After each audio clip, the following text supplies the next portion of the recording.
Unacademy. Let's crack it. नमस्कार दोस्तों, जय हिंद। मैं निपुण आलम बैन आप सभी का अनअकैडमी में स्वागत करता हूं। और दोस्तों, अनअकैडमी के इस प्रोग्राम में आज हम जो बात करेंगे, मणिपुर के बारे में चर्चा करेंगे कि कई महीने हो गए, तकरीबन काफ़ी दिन आप देखेंगे हो गए, लेकिन मणिपुर की समस्या अब तक सॉर्ट आउट क्यों नहीं हुई। अब मैं देखता हूँ कि मीडिया पे बहुत सारी खबरें चल रही हैं, इतने लोग मारे गए, ठीक है, ये एक इंसिडेंट है, फिर एक वीडियो वायरल होता है और वीडियो वायरल होके वो बेटा घटना जो है मिजोरम की ओर कूच कर जाती है। और मिजोरम में भी दोस्तों क्या था, ये एक हिंसा का या तनाव का एक वातावरण आपको निर्माण होते दिखता है। मणिपुर पर स्थिति ये हुई कि अलग-अलग, यानी प्रधानमंत्री जी को भी बोलना पड़ा, इसके अलावा अलग-अलग आपके देखते हैं पार्टी के लोग भी लगातार बोल रहे हैं। तो मैं यहाँ पे बात करता हूँ कि अगर हम परीक्षा के पॉइंट ऑफ व्यू से देखें, और मुझे पूरी उम्मीद है कि इस बार क्वेश्चन मेंस में 2023 में ये क्वेश्चन आपका बन भी सकता है। प्रश्न ये बनता है कि जब इस प्रकार की हम किसी घटना को देखते हैं, तो एज ए एस्पिरेंट, यानी कि हम यूपीएससी के स्टूडेंट की तरह बात करें, सिविल सर्विस के स्टूडेंट की तरह बात करें, तो हमारे लिए इस टॉपिक को कैसे समझना होगा, कैसे जानना होगा। हमेशा ध्यान रखिए दोस्तों, हमको सोचना होगा एक ब्यूरोक्रेट की तरह, हमको सोचना होगा एक एडमिनिस्ट्रेटर की तरह। और एडमिनिस्ट्रेटर की तरह जब भी कोई एडमिनिस्ट्रेटर किसी भी मुद्दे पर सोचता है, तो वो क्या सोचता है? सबसे पहला कि ये समस्या उत्पन्न क्यों हुई? क्या रीज़न था कि इस प्रकार की चीज़ें हुई? दूसरा, इसका समाधान क्या हो सकता है? देखिए ध्यान रखिएगा, हमेशा हमको सोचना है कि इसका सॉल्यूशन क्या हो सकता है, समाधान क्या हो सकता है। लेकिन पहले जानना पड़ेगा कि रीज़न क्या है, क्योंकि रीज़न से ही सॉल्यूशन निकल कर आएगा। आप पहले कुछ भी बनाते रहिए, इससे फ़र्क नहीं पड़ता है। फ़र्क कब पड़ेगा? कि जब आप ये सोचेंगे पहले कि व्हाट इज़ द रीज़न। देखिए दोस्तों, सबसे पहले तो बात करते हैं हम नॉर्थ ईस्ट की, है ना? पूर्वोत्तर के भारत की बात करें। पूर्वोत्तर के भारत में अगर हम मेनलैंड भारत की बात करते हैं, पूर्वोत्तर की बात करते हैं, तो यहाँ के जो इश्यू हैं दोस्तों बिल्कुल डिफरेंट हैं। डिफरेंट क्यों है इश्यू? मेनलैंड जब नेशनल मूवमेंट में जुड़ा हुआ था, नॉर्थ ईस्ट क्या था दोस्तों से बिल्कुल अछूता था। नॉर्थ ईस्ट में क्या था, किसी भी तरह का कोई नेशनल मूवमेंट नहीं था। तो हम देखते हैं स्टार्टिंग से ही उसके बहुत सारे रीजंस थे, चाहे तो वो ब्रिटिश की पॉलिसीज थी, चाहे बर्मा को अलग करने को लेकर बात करें, या स्पेशल प्रोडक्शन देकर पूरे मेनलैंड से अलग रखने की बात थी। दूसरा हम देखें कि वहाँ पर क्रिश्चियन मिशनरीज का प्रचार प्रसार करने का मौका मिला। बहुत बड़ी मात्रा में वहाँ पर क्या हुआ दोस्तों, कन्वर्जन हुआ। इससे होगा कि क्रिश्चियन मिशनरीज की वजह से वहाँ पर आप देखें, क्रिश्चियन मिशनरीज की वजह से क्रिश्चियनिटी का प्रभाव बहुत ज़्यादा आपका बढ़ गया। लेकिन सबसे कमाल की बात ये है कि जब आप इस क्षेत्र में जाते हैं, पूरे नॉर्थ ईस्ट में जाते हैं, तो यहाँ पर धर्म के मुद्दे नहीं हैं। जैसे हम देखते हैं मेनलैंड इंडिया के अंदर आपको रिलीजियस इश्यूज दिखाई देंगे, कास्ट के इश्यूज दिखाई देंगे, लेकिन यहाँ पर जो है वो है जातीय पहचान का मुद्दा, जिसको हम लोग बोल सकते हैं एथनिक कॉन्फ्लिक्ट जैसा आपको दिखाई देगा। यानी कि यहाँ पर क्या है, अपनी अपनी कम्युनिटीज को लेकर। और आप देखेंगे शुरुआत में जब हम बात करते हैं, तो पहले आपके दो ही, यहाँ पर एक आसाम था और आसाम के साथ था नेफा। आसाम जो था एक स्टेट था, और नेफा दोस्तों क्या होता है आपका, नेफा था आपका यूटी। वही नेफा बाद में चलकर आपका अरुणाचल प्रदेश बना।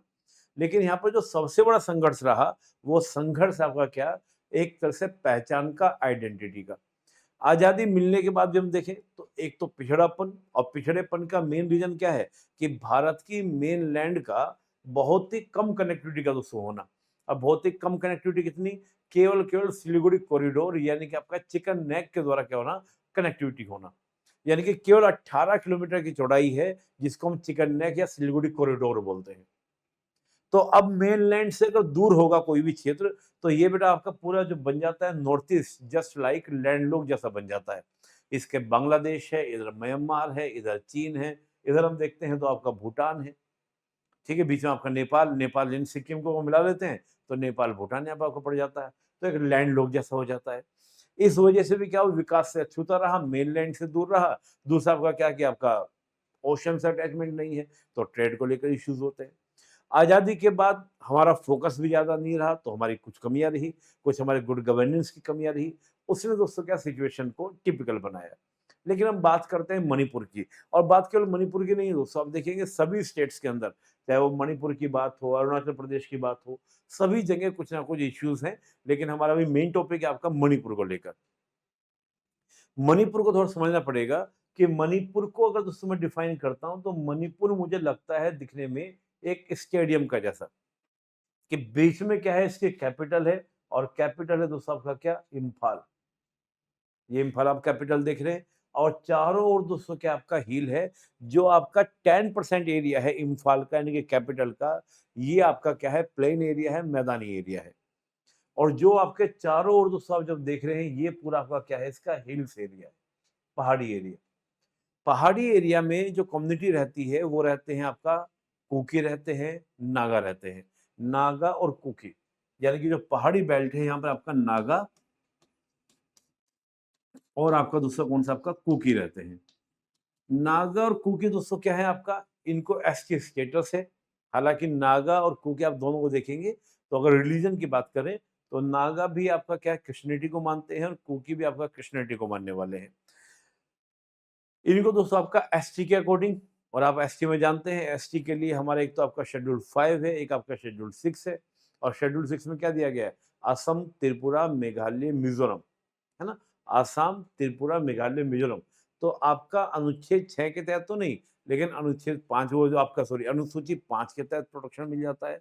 लेकिन इसके सटा हुआ जो आपका एरिया है मिजोरम, वहां पे आपको क्या देखने को मिलेगा, तो जब मैंने कहा शेड्यूल 6 की बात की, तो आसाम, त्रिपुरा, मेघालय, मिजोरम। मिजोरम आपका शेड्यूल 6 के तहत प्रोटेक्टेड है। लेकिन मुद्दा ये है कि नागर कुकी को आपका एसटी स्टेटस मिला है, तो एसटी स्टेटस मिला है, तो जो जो आपके क्या मिलती है, फैसिलिटीज मिलती है एसटी समुदाय को, वो नागा और कुकी को क्या करते हैं, एंजॉय करते हैं, उनको मिलता है। हम देखें 90% एरिया हो गया आपका हिल्स एरिया, 10% हो गया आपका मैदानी एरिया। लेकिन जो 10% मैदानी एरिया है, उसकी पॉपुलेशन ज्यादा है, उसकी जनसंख्या ज्यादा है। जनसंख्या कितनी है, जनसंख्या है दोस्तों मैदानी एरिया की, वो है आपकी तकरीबन 54%। 54%। और जो लोग आपके इस मैदानी एरिया में रहते हैं, यानी कि 54% लोग ये मैदानी एरिया में रहने वाले। और इन 54% में दोस्तों हम देखें तो आपके हिंदू, हिंदू आपके यानी कि जो हिंदू आपके हैं, हिंदू दोस्तों इसको, और ये बेटा 54%, इनको सबको मतई बोला जाता है, मतई। ये मतई कम्युनिटी है, जिसमें आपका हिंदू है, हिंदू है आपका 41% आपका हिंदू है। इसके अलावा आपका मुस्लिम है 8%, और बाकी आपके क्रिश्चियंस भी हैं। लेकिन मेनली आपका हिंदू कम्युनिटी क्या है, यहाँ पर मेजोरिटी में है।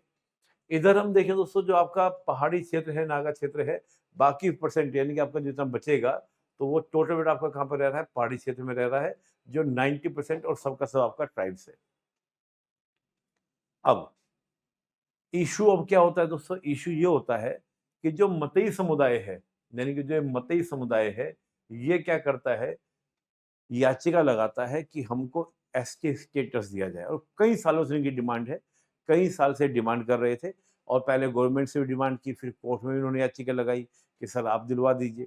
इनका तर्क ये है कि जब आपका मणिपुर रियासत का भारत में विलय हुआ था, तो उससे पहले क्या था, मतई समुदाय को क्या मिला हुआ था, आपका आरक्षण मिला हुआ था, यानी कि स्टेटस एससी जैसा ही मिला हुआ था। तो जो उनको फैसिलिटी मिल रही थी वो मिलनी चाहिए। लेकिन आज़ादी के इतने सालों बाद इन्होंने डिमांड क्यों की? डिमांड करने की वजह ये है कि अब इनको लगता है कि जो इनका मैदानी क्षेत्र है, और ये है भी, भाई पहाड़ से लोग आके क्या कैपिटल में, और आप वैसे भी देखते हैं कि कैपिटल में मोस्टली लोग आना भी चाहते हैं, क्योंकि कैपिटल में फैसिलिटी है, कैपिटल में रोजगार है, कैपिटल में सब चीज़ें हैं। तो हर व्यक्ति का रुझान रहता है भाई हम कैपिटल में जाएँ, क्यों, वहाँ बहुत सारी अपॉर्च्युनिटीज़ हैं। अब हो क्या रहा है कि पहाड़ी क्षेत्रों के लोग मैदानी क्षेत्र में आके बसने लगे। जब मैदानी क्षेत्र में आके बसने लगे, तो इनको लगा कि इससे तो हमारी ज़मीन भी जा रही है, इससे हमारी जो कल्चर है उस पर भी क्या हो रहा है, कहीं न कहीं भई ज़ाहिर-सी बात है, एक कल्चर आपका क्या आइसोलेट हो जाती है किसी क्षेत्र में रहते हुए। अब जब दूसरे कल्चर के लोग होते हैं, तो उसमें क्या होता है, इंटरेक्शन होता है। और ये बात हमको बहुत सामान्य सी लगती होगी मेनलैंड इंडिया वालों को, लेकिन मैंने क्या कहा, यहाँ पर ज़्यादा ज़्यादा कॉन्फ्लिक्ट इस बात का है, पहचान का, कि मेरी अपनी कल्चर, मेरी अपनी एक आइडेंटिटी। आप तो कई राज्यों में देखेंगे, जैसे आपने सुना होगा ना, आप गारो, खासी, जयंतिया, मेघालय में आपने सुना होगा।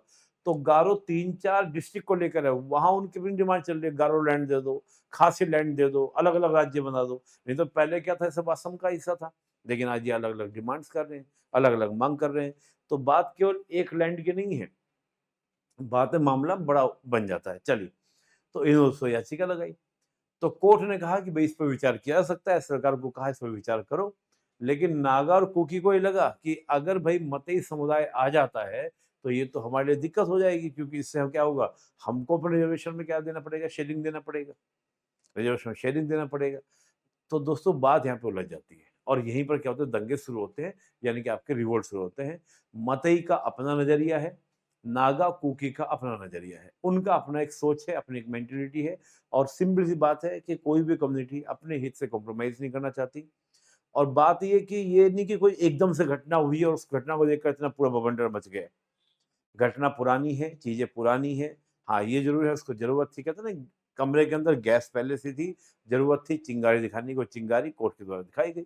आप जानते हैं सुप्रीम कोर्ट ने फिर डाँट भी लगाई कि आपको ऐसा नहीं बोलना चाहिए था, आपको ऐसे ज़रूरत बोलने की ज़रूरत ही नहीं थी।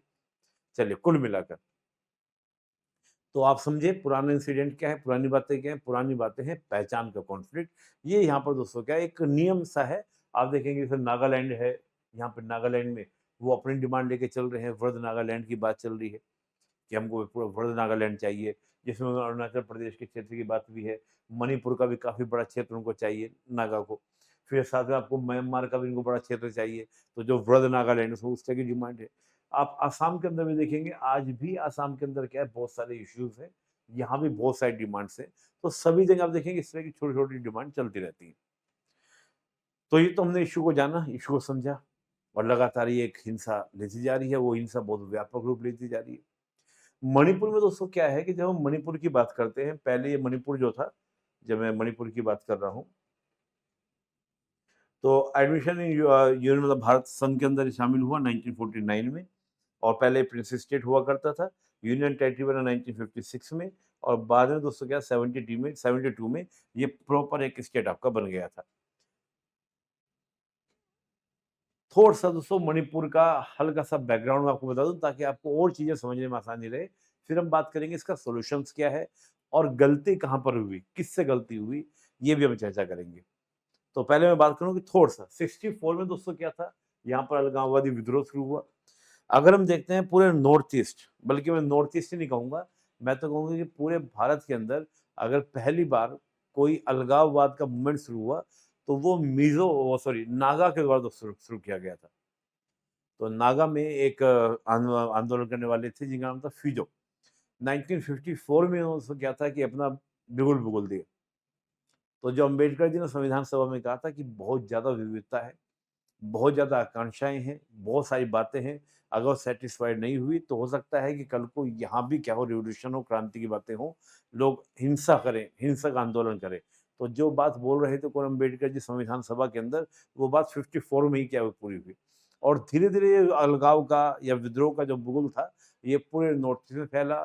फिर आप देखते हैं पंजाब में भी आया, नक्सलाइट मुद्दे भी आपके आए, फिर आपका कश्मीर की ओर भी चीज़ें बढ़ी। तो मतलब पूरे भारत का विषय बन गया, लेकिन 54 से ही जो एक नागा के एक नेता थे, फिजो के साथ शुरुआत की गई थी। तो यहाँ तो 64 में आपको अलगाववादी आंदोलन सुनाई दिया। 72 में बेटा मणिपुर को एक अलग राज्य बना दिया गया, जो 64 में शुरू हुआ। और 64 में शुरू हो गया दोस्तों क्या, बाद में आपका मणिपुर को एक अलग राज्य बना दिया गया। अलगाववादियों ने क्या विकास की कमी को बताया, स्थानीय संसाधनों की लूट बताया, वजह ये बताया। और एक और आधार पर भारत संघ से अलग होने की मांग होने लगी कि हमको भारत से क्या है, अलग होना है, क्योंकि हमारे को क्या विकास पे फोकस नहीं है हमारे ऊपर, स्थानीय हमारे जो रिसोर्स उनको लूटा जा रहा है। इस आधार पर जो उन्होंने क्या भारत से अलग होने की बात की। कई बार कुछ मेरे ह्यूमन राइट वर्कर भी हैं, आपने नाम भी सुना होगा, शर्मिन चानू का नाम सुना होगा। उन्होंने इस बात की बातें उठाई कि जो सिक्योरिटी फोर्सेस वहाँ पर डिप्लॉयड हैं, क्योंकि पूरे भारत के अंदर सबसे पहले अफ़वाह कहीं पर लगा, तो नॉर्थ ईस्ट में ही आपका लगा था। तो उन्होंने कहा कि जो सिक्योरिटी फोर्सेस हैं वो ह्यूमन राइट्स की वायलेंस करती रहती हैं। अक्सर ये आप सुनते भी रहते होंगे। हालाँकि मैं एक बात बताऊँ बेटा, पिछले 9-10 सालों में जिस प्रकार का पूर्वोत्तर में उग्रवाद था, वो बहुत कम भी हुआ था। उसके कम होने की वजह ये थी, जैसे वहाँ पर सबसे बड़ा जो कहते हैं ना कि बहुत सबसे बड़ा संगठन जो था, वो था एनएससीएन। और एनएससीएन के दोस्तों 2 पार्ट हैं। एनएससीएन की अगर हम बात करते हैं, तो एनएससीएन के दोस्तों आपके 2 पार्ट हैं। एक तो है आपका एनएससीएन, नागा का दोस्तों संगठन है, इसका है आपका इसाक मुइवा। और दूसरा है दोस्तों आपका के यानी कि आपका खापलांग, है ना? एनएससीएन-आईएम ये आपका हुआ और एक आपका हुआ खापलांग। तो ये दोस्तों 2 ग्रुप हैं, एक तो खापलांग और एक आपका आईएम, इसाक मुइवा। इसाक मुइवा एक अलग ग्रुप। खापलांग जो है दोस्तों ये भारत में भी एक्टिव है और म्यांमार में भी एक्टिव है। ये अपनी डिमांड कर रहा है। हालाँकि आईएम जो है, यानी कि इसाक मुइवा दोस्तों समझौता कर चुका था भारत सरकार के साथ 2015 में ही, है ना? 2015 में ही ये समझौता कर सितंबर 2015 आई थिंक 15 या 16 15 ही था। ये डील कर चुका, समझौता कर चुका है। तो इसके समझौते करने की वजह बहुत सारी रही। एक तो भारत सरकार की नीतियाँ हैं कि जो सरेंडर करेंगे उनको हम ये छूट देंगे, तमाम तरह की बहुत सारी क्या वार्ता के माध्यम से। वार्ता नहीं करेंगे तो बल का प्रयोग होगा, वो भी एक तरीका अपनाया गया ज़ीरो टॉलरेंस पॉलिसी के माध्यम से भी।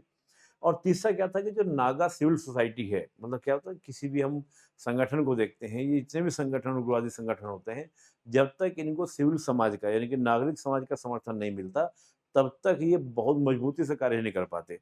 तो वो जो सिविल सोसाइटी जब दबाव डालता है सरेंडर करने का, तो वो दबाव में भी आते हैं, क्योंकि प्रेशर होता है, क्योंकि बगैर नागरिक समाज के समर्थन के कोई भी आंदोलन चल नहीं सकता। तो नागरिक समाज का बहुत ही दबाव था, प्रेशर था कि भाई आपको क्या करना चाहिए, सरेंडर करना चाहिए, समर्पण करना चाहिए, क्योंकि लंबा समय हो गया।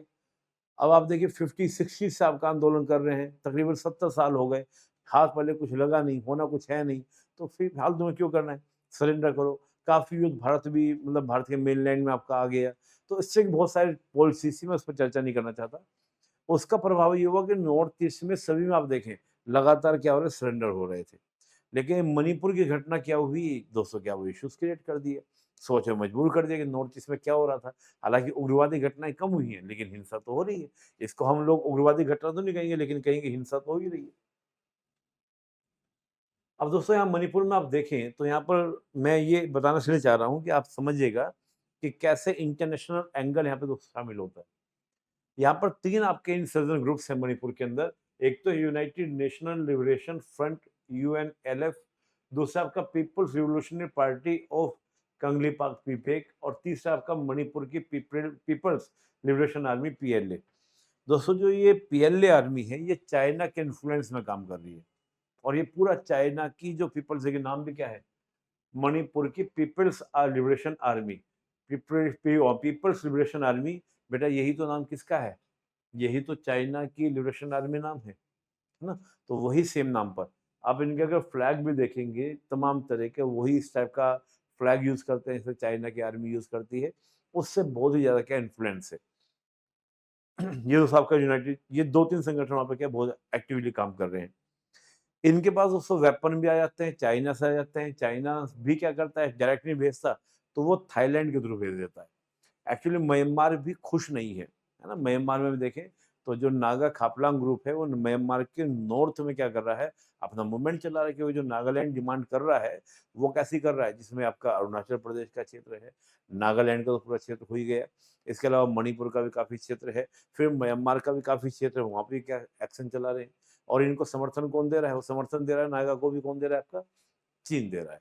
तो ये इंटरनेशनल एंगल भी दोस्तों उसमें क्या जुड़ जाता है, यानी कि आपका चाइना जुड़ जाता है। तो ये तो दोस्तों मैंने आपको मणिपुर की बात बताई। अब इसमें 2-3 बातें हैं कि दिक्कत कहाँ पर हुई? बात ये है, दिक्कत समझने वाली बात ये है।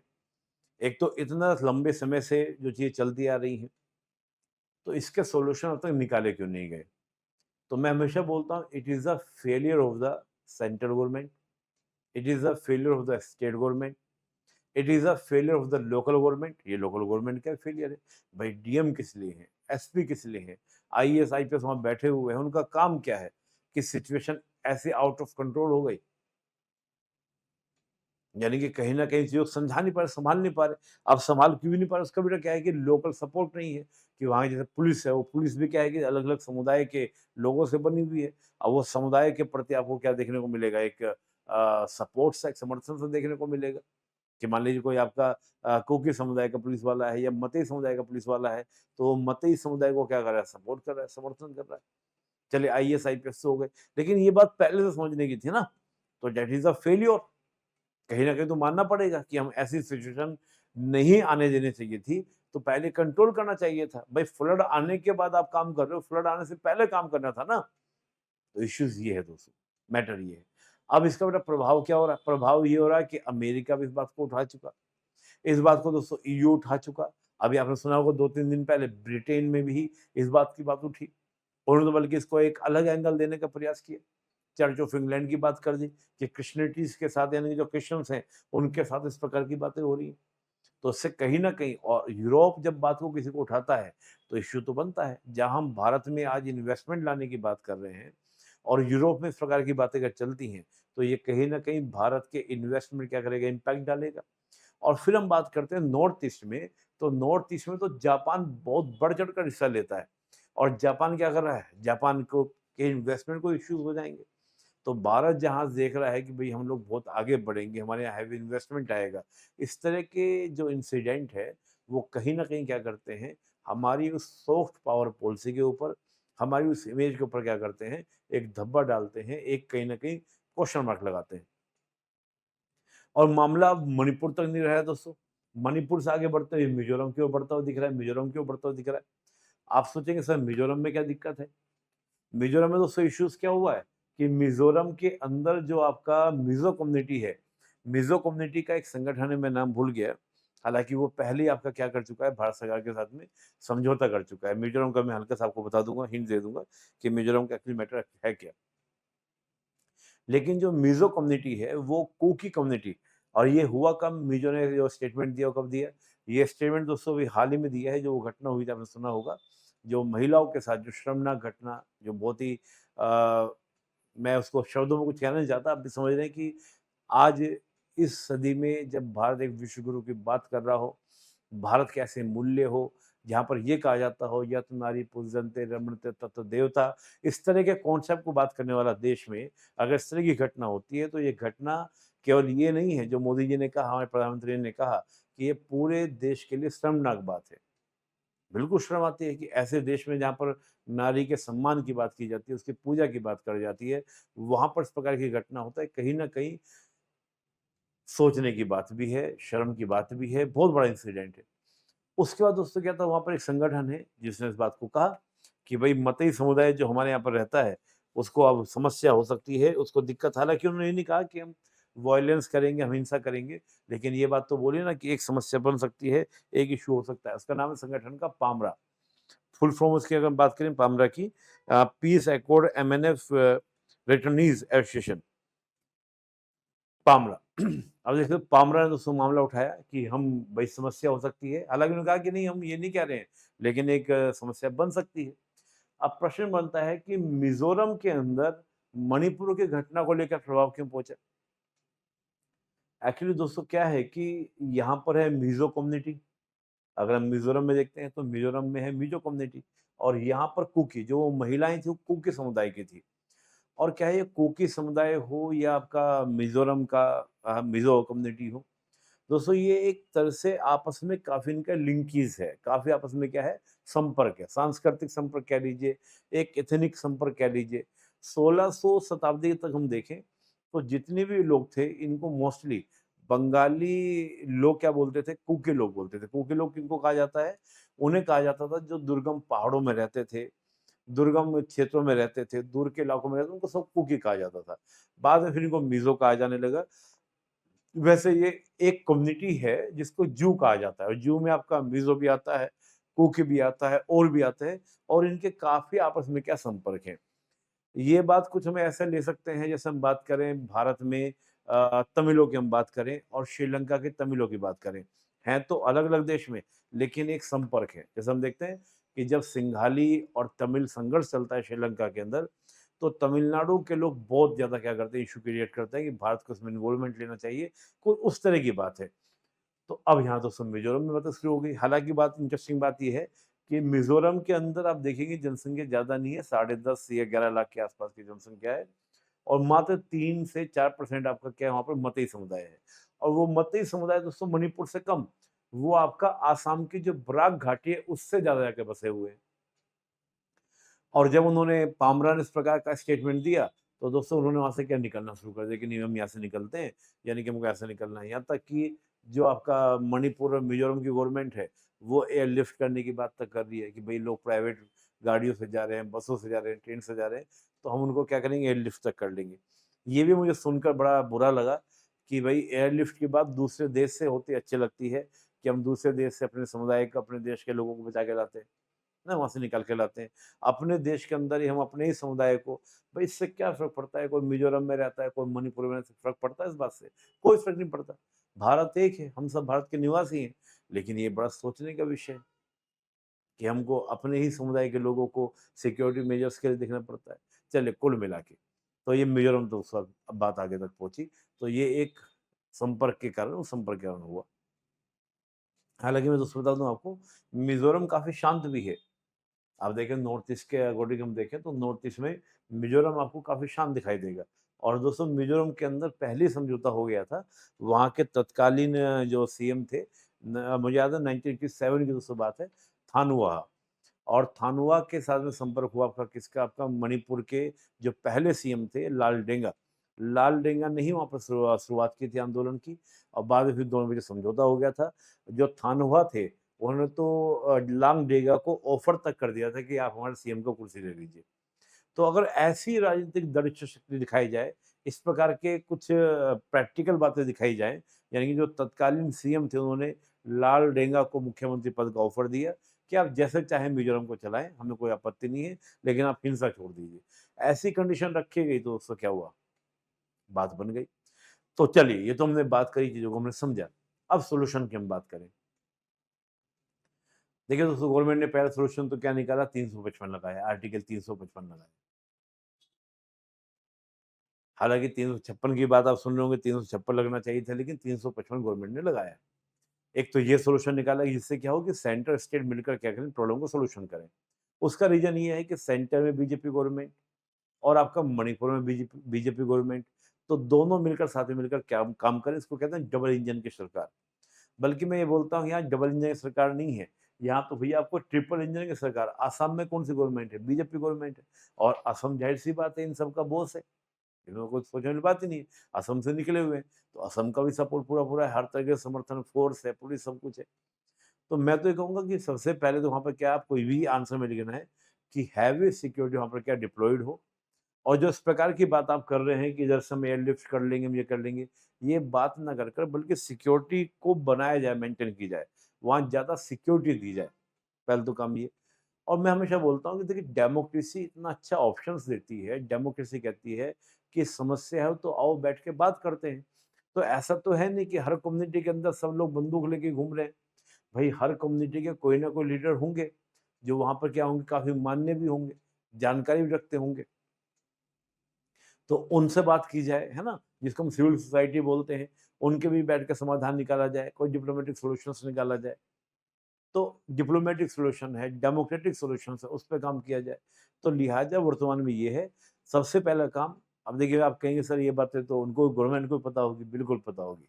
लेकिन आपको तो आंसर लिखना है ना, तो आंसर लिखने में देखिए यूपीएससी हो या कोई भी स्टेट पीएससी हो, वहाँ पे जो बैठे हुए हैं, जो भी इस चीज़ को देख रहे हैं, टैकल कर रहे हैं, वो सब ये सॉल्यूशंस जानते हैं, वो कर भी रहे होंगे।